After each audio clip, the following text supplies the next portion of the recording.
Hello बच्चों, फिर से आप सबके लिए लेकर आए हैं हम फिज़िक्स और मैथ्स पापा में स्थिर वैद्युतिकी का भाग 3। इससे पहले मैं 2 पार्ट ऑलरेडी अपलोड कर चुका हूं। इसके बाद जो थर्ड पार्ट हम पढ़ने वाले हैं उसके अंदर आज हम जो टॉपिक पढ़ेंगे वह है स्वर्ण पत्र विद्युतदर्शी। इसके बारे में डिस्कस करने से पहले मेरा फिर आप लोगों से वही निवेदन है, प्लीज़ इस वीडियो को ज़्यादा से ज़्यादा शेयर करें, सब्सक्राइब करें ताकि ज़्यादा से ज़्यादा लोग इसका बेनिफिट ले सकें। लास्ट वीडियो जो मैंने पार्ट 2 अपलोड किया था उसकी क्वालिटी जो थी वो अप टू द मार्क नहीं थी, क्योंकि बहुत ज़्यादा टेक्निकल प्रॉब्लम्स की वजह से वो वीडियो अपलोड नहीं हो पा रहा था और फाइनली जब अपलोड हुआ तो उसकी क्वालिटी बहुत ज़्यादा रिड्यूस हो गई।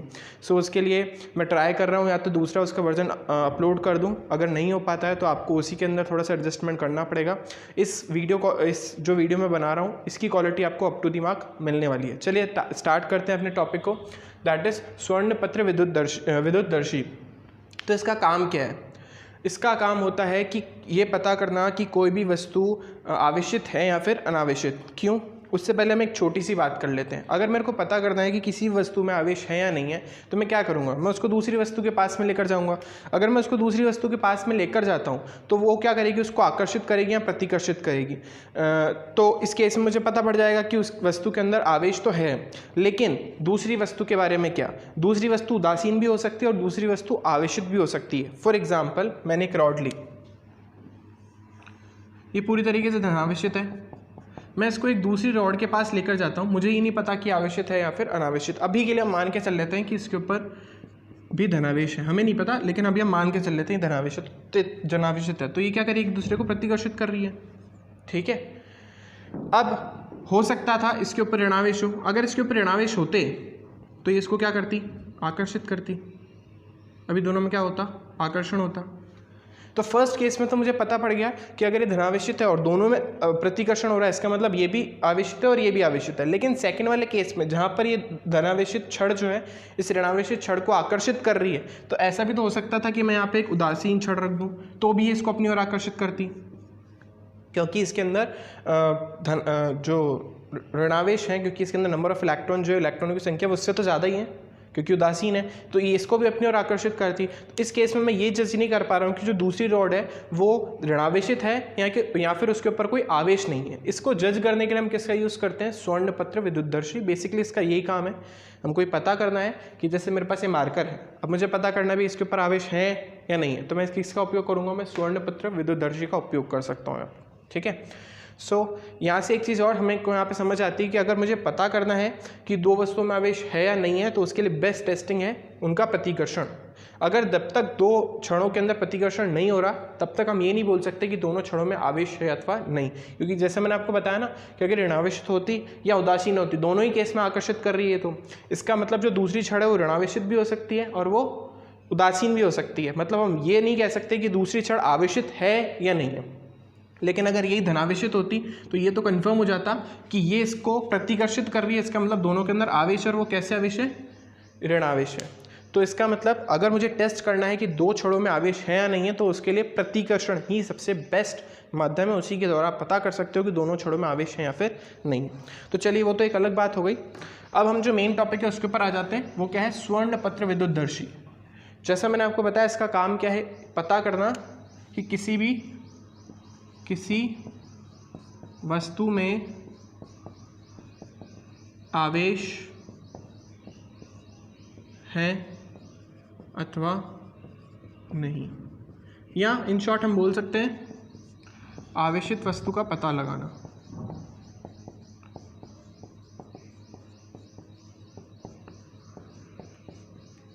यही हमारा इसका मेन मोटिव है, ये इसका उद्देश्य है इस डिवाइस को बनाने का। यहाँ पर मैंने आपको पिक्चर शो कर रखी है, यहाँ पे आपको दिख रही होगी, ये इसका एक्चुअल फिगर है। और ये इसका जो हम 2D डायग्राम बनाते हैं एक पेपर के ऊपर या प्लेन के ऊपर जो डायग्राम बनाते हैं वो कुछ इस तरीके का होता है। इसमें क्या क्या चीज़ें मैं आपको बता देता हूँ। सबसे पहले तो आपको दिखेगा बाहर का एक आवरण, और यहाँ पे आगे की तरफ होता है कांच लगा हुआ होता है, ग्लास विंडो होती है, वो कांच के थ्रू आर पार आप देख सकते हो।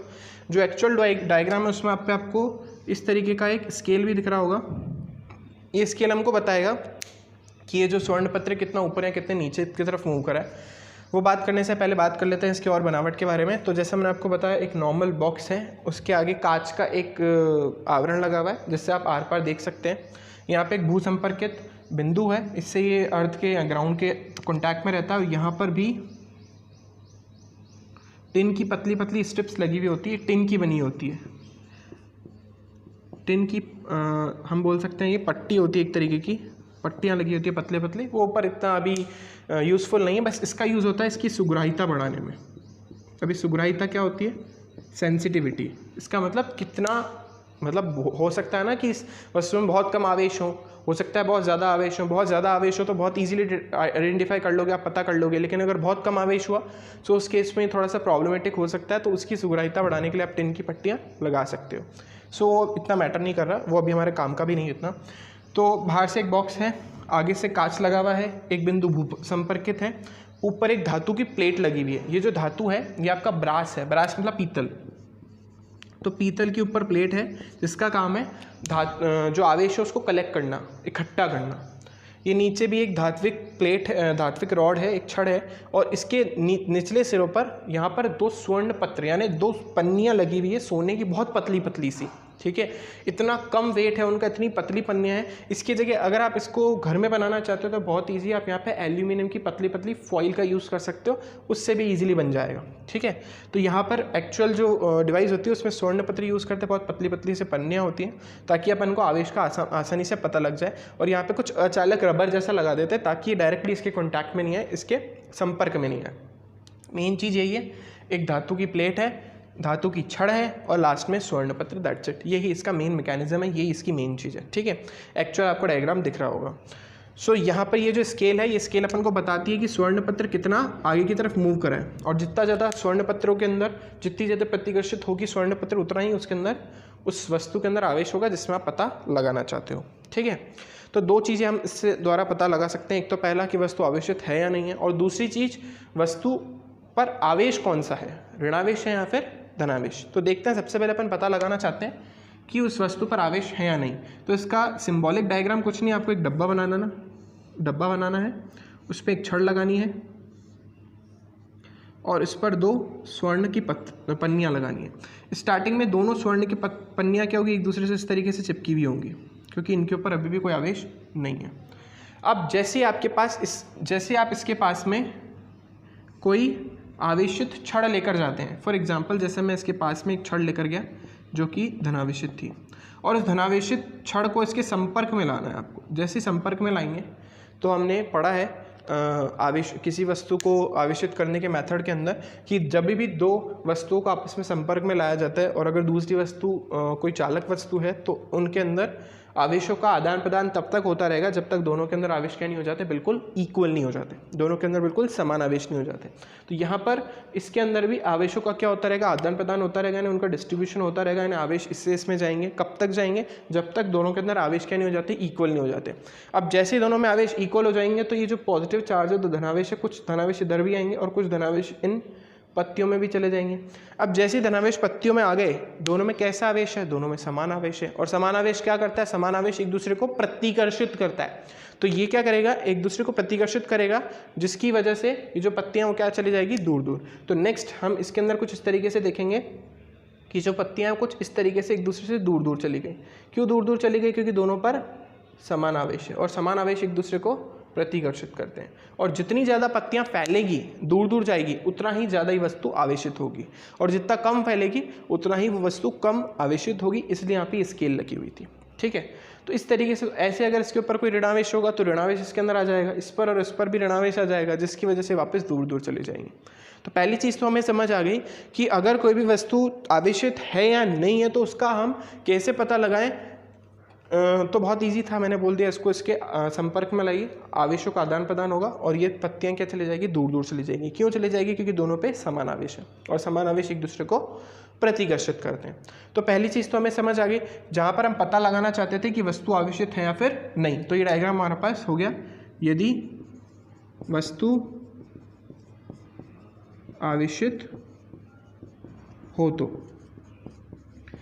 अब मुझे पता क्या करना है, मुझे पता करना है कि उस पर आवेश तो है, लेकिन कौन सा आवेश है। इसके लिए सबसे पहले मुझे इस गोल्ड लीफ इलेक्ट्रोस्कोप बोलते हैं इसको इंग्लिश में, तो स्वर्ण पत्र विद्युतदर्शी को सबसे पहले मुझे आवेशित करना पड़ेगा। तो मैंने ऐसा मान लिया कि सपोज मैंने ये स्वर्ण पत्र विद्युतदर्शी लिया और इसको धनावेशित कर दिया। मुझे पता है कि इस पर कौन सा आवेश है, धनावेश है। तो अगर आपको पता करना है कि किसी भी छड़ के अंदर कौन सा आवेश है तो सबसे पहले आपको इसको आवेशित करना पड़ेगा, और किस आवेश से आपने आवेशित करा वो भी आपको पता होना चाहिए।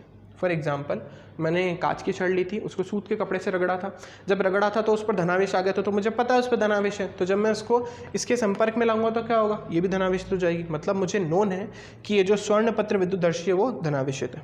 तो अगर आपको ये पता करना है कि हमारा जो छड़ है उस पर कौन सा आवेश है, तो उसके लिए सबसे पहले आपको इस स्वर्ण पत्र विद्युतदर्शी को क्या करना पड़ेगा, आवेशित करना पड़ेगा, और किस आवेश से आप आवेशित कर रहे हैं वो भी आपको पता होना चाहिए। लेकिन अगर आप पता करना चाहते हैं कि किसी भी वस्तु में सिर्फ आवेश है या नहीं है, तो उसके लिए कोई नीड नहीं है, आप बस इसके संपर्क में लाइए, अगर दूर दूर चली जाती हैं तो है, और नहीं जाती है तो फिर नहीं। ठीक है, तो हम पता कर रहे हैं कि भाई मैं मान लेता हूँ कि जो मेरे पास जो स्वर्ण पत्र विद्युतदर्शी जो है इसको मैंने आवेशित करने के बाद ये दूर दूर चली गई है, तो मैं ऐसा मान के चल रहा हूँ कि अभी इसके ऊपर कौन सा आवेश है, अभी इसके ऊपर धनावेश है। ठीक है, ये मुझे पता है ऑलरेडी। अब मेरे पास दो छड़े हैं, ठीक है, छड़ एक जिस पर धनावेश है और छड़ दो जिस पर, या छड़ बी जिस पर ऋणावेश है। देखते हैं दोनों को बारी बारी से इसके पास में लेकर जाना, संपर्क में नहीं, सिर्फ पास में लेकर जाना, देखते हैं क्या होता है। तो जैसे ही मैं इसके पास में छड़ ए को लेकर जाता हूँ, यानी मैं ए छड़ को इसके पास में लेकर जा रहा हूँ, तो जैसे ही मैं इसको इसके पास में लेकर जाता हूँ, छड़ ए को संपर्क में नहीं लाना, ये चीज़ आपको याद रखनी है कि छड़ संपर्क में ना आए, सिर्फ प्रेरण प्रभाव हम उत्पन्न करना चाहते हैं। तो अगर ये धनावेशित है तो जैसा मैंने आपको प्रेरण में बताया था, समान आवेश जो होंगे उसको ये प्रतिकर्षित करेगी, यानी इसके अंदर कुछ तो इलेक्ट्रॉन भी होंगे ना, धनावेश एक्स्ट्रा है, वो सॉरी इलेक्ट्रॉन कम है, वो तो बात समझ आती है, लेकिन है तो सर इलेक्ट्रॉन, तो सारे के सारे ऋणावेश जो ऊपर की तरफ इकट्ठे हो जाएंगे और सारे के सारे धनावेश कहाँ चले जाएंगे, नीचे की तरफ। अभी पूरे के पूरे धनावेश इस छड़ पर, इस विद्युतदर्शी पर पूरी तरीके से फैले हुए थे, लेकिन प्रतिकर्षण की वजह से सारे के सारे जो धनावेश वो कहाँ की तरफ चले जाएंगे, नीचे की तरफ। और इस रॉड में, इस छड़ के अंदर जो ऑलरेडी ऋणावेश यानी इलेक्ट्रॉन थे वो कहाँ जाएंगे, ऊपर। तो सारे के सारे जो धनावेश है वो कहाँ की तरफ चले जाएंगे, नीचे। तो पहले की कंपैरिजन में, पहले की तुलना में जो धनावेश है वो नीचे ज़्यादा हो जाएंगे, और ऊपर इसके पास तो ऋणावेश आकर्षण की वजह से आ ही रहे, तो ये ऑलरेडी धनावेशित थी। आप धनावेश छड़ लेकर आए तो नीचे ज़्यादा आवेश बढ़ गए, जैसे आवेश बढ़ेंगे वैसे ही पत्तियाँ और खुल जाएंगी। अगर पत्तियाँ और खुल जाती हैं, इसका मतलब आप समझ लीजिए कि आप जिस छड़ को इसके पास में लेकर आए उस पर वही आवेश है जो इस विद्युतदर्शी पर था। यानी अगर ये विद्युतदर्शी धनावेशित थी और धनावेशित छड़ लेकर आए हैं तो दूर दूर चली जाएंगी पत्तियाँ। ठीक है, क्यों चले गई, क्योंकि धनावेश जो है उसको इसने प्रतिकर्षित करा प्रेरण प्रभाव के कारण से, और ऋणावेश को अपनी ओर आकर्षित करा, धनावेश नीचे की तरफ चले गए, पत्तियां फैल गई। अब दूसरा केस समझते हैं। अब दूसरे केस के अंदर मैं क्या कह रहा हूँ, मैं कह रहा हूँ कि भाई इसके पास में ऋणावेशित छड़ को लेकर आया। अब जैसे मैं ऋणावेशित छड़ को लेकर आऊँगा क्या होगा, ज़्यादा से ज़्यादा धनावेश जो है वो कहाँ की तरफ आएंगे, ऊपर की तरफ। मोस्टली हम ये तो नहीं कह सकते भाई 100% ही आ जाएंगे, लेकिन हाँ मोस्टली धनावेश जो कहाँ पे आ जाएंगे, ऊपर की तरफ। नीचे ऋणावेश बहुत कम रह जाएंगे। ठीक है, सारे ऋणावेश नीचे की तरफ जाएंगे, क्योंकि इसमें धनावेश ज़्यादा है तो सारे के सारे ऊपर की तरफ आएंगे। अब ऋणावेश नीचे गए तो सही, लेकिन वो धनावेश के संख्या के कंपैरिजन में उनकी तुलना में बहुत कम थे, इसलिए ये जो पत्तियां हैं वो फैलेगी तो सही, लेकिन पहले की कंपैरिजन में कम हो जाएगी। मतलब जितनी पहले फैली हुई थी उससे ज़्यादा पास पास आ जाएंगी। मतलब बात इतनी सी है कि अगर आप धनावेशित विद्युतदर्शी के पास में धनावेशित प्लेट लेकर आते हैं तो वो फैल जाती हैं, और अगर धनावेशित प्लेट के विद्युतदर्शी के पास में ऋणावेशित छड़ लेकर आते हैं तो वो आपस में पास पास आ जाती हैं, पूरी तरीके से चिपक नहीं सकती, क्योंकि इसके पास कुछ ना कुछ ऋणावेश तो है जिसकी वजह से एक दूसरे से दूर दूर जा रही हैं। तो इतनी बात आपको समझ आ गई होगी कि अगर, तो कॉन्सेप्ट सिंपल है कि आपको सबसे पहले विद्युतदर्शी को क्या करना है, आवेशित करना है, और उस पर जो आवेश है उससे आवेश के अगर छड़ लेकर आते हैं तो दूर दूर जाएगी पत्तियां, और अगर क्या बोलते हैं विपरीत आवेश है तो पास पास आएगी। तो एक ही लाइन आपको याद रखनी है जो मैंने अभी आपको बोली, समान आवेश की छड़ लाने पर पत्तियां दूर दूर चली जाती है, विपरीत आवेश की छड़ लाने पर पत्तियां पास पास आके चिपक जाती हैं। तो इस तरीके से हमने पता करा, पहले फेज में तो हमने पता करा कि उस पर आवेश था या नहीं था, दूसरे में हमने पता करा कि उस पर आवेश है तो कौन सा आवेश है। पहले केस में इसको आवेशित करने की नीड नहीं थी, आपने सिर्फ इसको इसके संपर्क में लाया और आपको पता पड़ गया कि आवेशित है या नहीं। दूसरे केस में पहले इसको आवेशित करना पड़ता। अभी जैसे मैंने इसको माना है कि भाई ये क्या है, धनावेशित है, अब मैं ऐसा मान के चलता हूँ कि ऋणावेशित होती तो, अब मैं क्या कह रहा हूँ, इसको यहाँ पे देख लेते हैं अपन कि अगर वस्तु के अगर मैंने जो मैं पता करना चाह रहा हूँ कि भाई दूसरी वस्तु में आवेश है या नहीं है, तो मैं मान के चल रहा हूँ कि स्टार्टिंग में मैंने इसको कैसा आवेशित किया था, इसको ऋणावेशित किया था। तो ऋणावेशित किया था तो भी पत्तियाँ दूर दूर तो जानी है। अब अगर इस ऋणावेशित छड़ के पास में इस विद्युतदर्शी के पास में अगर मैं छड़ ए लेकर आता तो क्या होता? अब जब छड़ ए इसके पास में आती तो ये सारे के सारे ऋणावेश को अपनी ओर आकर्षित करता। जब सारे के सारे ऋणावेश को अपनी ओर आकर्षित करता तो ऋणावेशों की संख्या या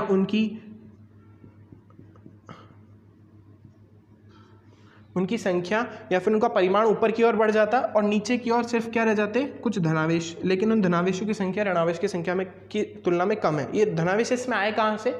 क्योंकि इसमें कुछ प्रोटॉन और इलेक्ट्रॉन तो ऑलरेडी थे ना, जिन्होंने एक दूसरे को निरस्त किया था, लेकिन कुछ तो होंगे। तो कहाँ की तरफ आ जाएंगे? नीचे की तरफ। जैसे नीचे की तरफ आएंगे पत्तियाँ आपस में सिकुड़ जाएंगी। क्यों? क्योंकि आवेश पहले की तुलना में क्या हो गया है, आवेशों का परिमाण या उनकी संख्या जो है पहले की तुलना में कम हो गई है। तो दूसरा केस में हमने क्या लिया, इस बार हमने विद्युतधर्शी को ऋणावेशित किया और उसके पास में एक धनावेशित छड़ को लेकर आए। तो ये केस कैसा बना? कुछ इस जैसा। ठीक है, इसमें भी तो पत्तियाँ पास पास आ रही थी, इसमें पत्तियाँ क्या आ रही है? पास पास आ रही है। तो जो मैंने आपको स्टेटमेंट बोला वो सिर्फ किसके लिए वैलिड होगा? अगर वो विद्युतदर्शी जो है वो धनावेशित है, तो धनावेशित छड़ लाने पर फैलती है और ऋणावेशित छड़ लाने पर पास पास आती है। अगर यही विद्युतदर्शी ऋणावेशित होती तो धनात्मक छड़ लाने पर वो एक दूसरे के पास पास आ जाती और ऋणावेशित छड़ लाने पर देखते हैं क्या होता है। ऋणावेश तो इस पर ऑलरेडी है ही, ऋणावेशित छड़ आप और लेकर आ गए, छड़ बी, तो सारे के सारे ऋणावेश कहाँ जाएंगे? नीचे की तरफ, जिससे पत्तियाँ और फैल जाएंगी और यहाँ पर धनावेश आ जाएंगे। तो बस कॉन्सेप्ट सिंपल है, समान आवेश लाने पर पत्तियाँ जो हैं उसको फैलना है। जैसे ये भी समान आवेश थे छड़ पर और आपकी विद्युतदर्शी पर अगर समान आवेश है तो पत्तियाँ फैल जाती हैं, और अगर आपने के विद्युतदर्शी और छड़ पर विपरीत आवेश है तो वो एक दूसरे के पास आ जाएगी। बस आपको ये याद रखना है, ये भी याद रखने की जरूरत नहीं है, सिंपल सा लॉजिक है। समान आवेश फैलना, विपरीत आवेश पास आना या चिपक जाना। ठीक है, चिपकना तो वैसे पॉसिबल है और ये केस इस जैसा इक्विवेलेंट था ही। ठीक है, सो आई थिंक सो ये आपको स्वर्ण पत्र विद्युतदर्शी समझ आ गया होगा।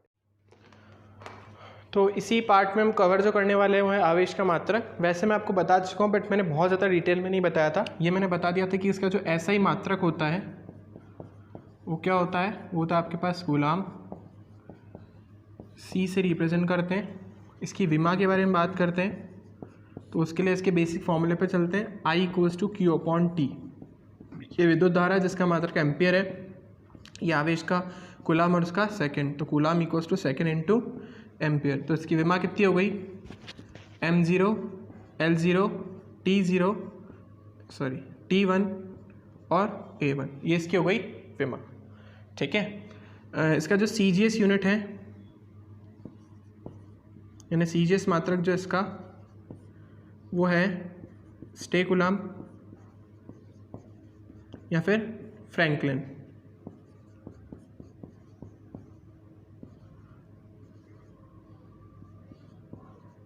ठीक है, स्टेकुलाम या फिर फ्रैंकलिन इसका CGS यूनिट है। और एक कूलाम जो होता है वो 3 × 10⁹ ES यूनिट स्टेट कूलाम के बराबर होता है। ठीक है, CGS के अंदर इसका एक और मात्रक है वो है फैराडे। ये फैराडे है, फैरेड नहीं है। ठीक है, फैरेड हम जो यूनिट पढ़ेंगे वो बाद में एक टॉपिक जब हमारे पास आएगा कैपेसिटर वाला यानी संधारित्र वाला, उसके अंदर हम बात करेंगे। तो इसका यूनिट है फैरेड। तो जो एक फैरेड होता है आपका वो 96,500 कूलाम के बराबर होता है, 96,500 कूलाम। सो ये था आवेश के मात्रक के बारे में। Thank you for watching this video. Please like करें, शेयर करें, सब्सक्राइब करें, अपने फ्रेंड्स के साथ भी शेयर करें, उनको भी थोड़ा मोटिवेट करें कि आप लोग इस चैनल को आगे बढ़ाएं ताकि ज़्यादा से ज़्यादा लोग इस इनिशिएटिव को आगे बढ़ा सकें। Thank you.